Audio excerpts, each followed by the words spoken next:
The pandemic has many tragic stories. One of them is Canadians dying alone with little to no control.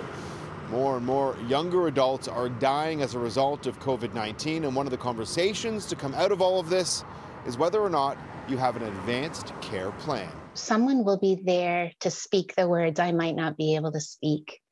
Someone will be there to say, I know Emily very well. I know that she would or would not want this. Emily Lewis is a former paramedic. Her husband still works as an EMS district chief. They've seen firsthand how life can take a sudden turn, though coming to a shared understanding of what each would like when their time is nearly up was still difficult. For my husband, he just does not want to talk about it, does not want to think that it's a possibility.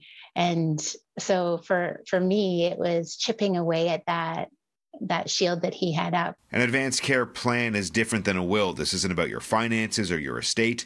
This is about how you want to die. One of the options to consider includes whether or not you want to be put on life support. I like to say an advanced care plan is a gift for your family and friends. It reduces the anxiety in a moment when there's a lot of emotion. 80% of Canadians believe having a plan in place is important, though less than 1 in 5 citizens actually have one in place. Denise Burns is an end-of-life doula. She's heard of far too many situations where a family has been left to make a difficult decision, while unsure if they're actually doing what their loved one would want.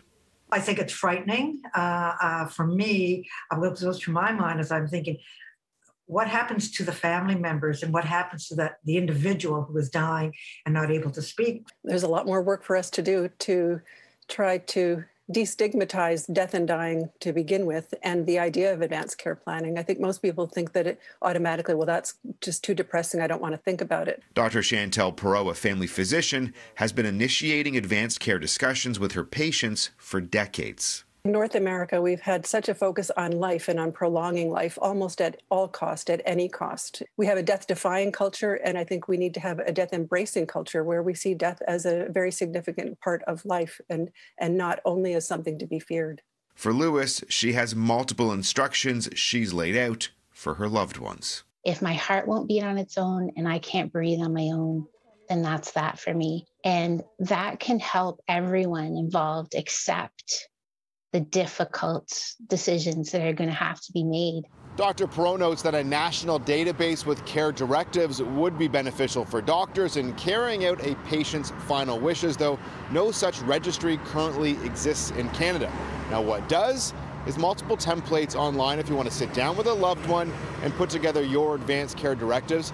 Just point your phone's camera at the barcode on the screen to head to our website where you'll find those links, or you can go to citynews.ca.